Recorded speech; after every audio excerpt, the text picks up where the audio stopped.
గ్రామంలో ఉన్నాము. మాది చాలా పల్లెటూరు. నా కుటుంబం చాలా పెద్దది. మరి అలాగా ఉంటుండగా మేము వయసు రాసేయండి మేము బాగుంటాం.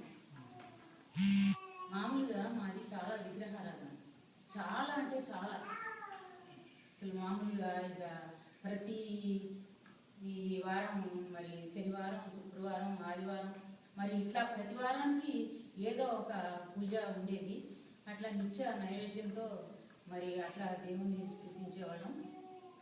అట్లా జరిగిపోతుండేది. మరి మంచిగానే ఉండింది. మరి మాకు చిన్న వయసులోనే మరి ఈ పూజలు ఇట్లా చేస్తూనే ఉన్నాం. అన్ని పూజల్లో కూడా దేనిలో మానేదాన్ని కాదు. మామూలుగా కార్తీక మాసం వస్తే నెల రోజులు ఉపవాసం, మరి అట్లా స్నానాలు. మరి ధనుర్మాసం అంటే మరి సంక్రాంతి నెలలో కూడా మరి పూజలు అవి అట్లా ఉండేవి. చాలా విగ్రహాలు ఉండేవి. ఇక అట్లా పూజ జరుగుతుండేది. ఇట్లా చేస్తూనే చేస్తూనే ఉండేదాన్ని. ఇక తర్వాత మరి నాకు 5 పిల్లలండి, 2 అబ్బాయిలు 3 అమ్మాయిలు.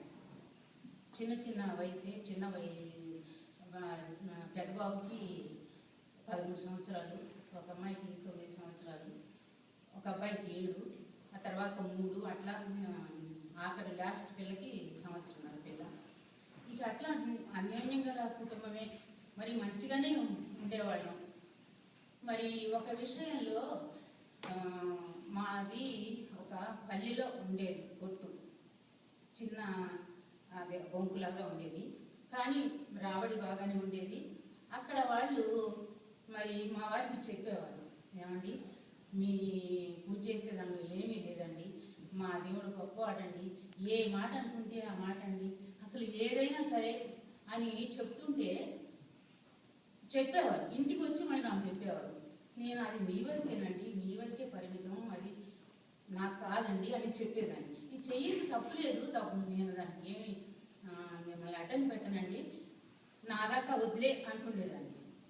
ఇక అట్లా అది మనది కాదు, నాది కాదు అని అనుకునేదాన్ని. మరి ఆయన ప్రేరేపణతో మరి వాళ్ళని ఎప్పుడన్నా ఆయన మరి ప్రార్థన పెట్టించుకోవాలంటే, ఇట్లా మా ఇంటి దగ్గర ప్రార్థన జరగాలంటే దానికే నేను అబ్జెక్షన్ పెట్టలేదు. అట్లా చాలా నాకు తెలిసినందులో దగ్గర 7-8 తడవ దాకా అట్లా ప్రార్థన పెట్టించుకోవడం జరిగింది. అప్పుడు కూడా నాకు మనసు కలగలేదు. మామూలుగా మీ పూజలే, ఇదే మనకి ఇదేండి అని అనుకునేదాన్ని. ఆయన పాపం ఏం ఎదురు చెప్పలేదు. ఇట్లా మరి ఆయనలోకి వచ్చినట్లు అక్కడ నాకు ఆలోచనలు వచ్చినాయి. ఇవన్నీ మానేసేయాలి మనం ఆ దేవుళ్ళలోకి వస్తే, మరి ఇవన్నీ చేయకూడదు అంటారు, ఇదంతా నాకు నచ్చదండి, మరి ఈ బొట్టు తీసేయమంటారు, అది ఇది నాకు నచ్చదండి అని చెప్పాను. సరే ఇట్లా జరిగిపోతుంది. మరి కొంతకాలానికి ఆయన 2 రోజులే జ్వరం తగిలింది. ఆయన మాట్లాడుతూనే చనిపోయారు. చాలా వేదన వచ్చింది. ఈ ఒక ఆవిడ అన్నది, అమ్మ మీరు బొట్టు తీసేయాలని చెప్పి నాతో 2-3 తడవలు అన్నారు. నిజంగా ఇప్పుడు దేవుడు తీసేశాడమ్మా మీ బొట్టు.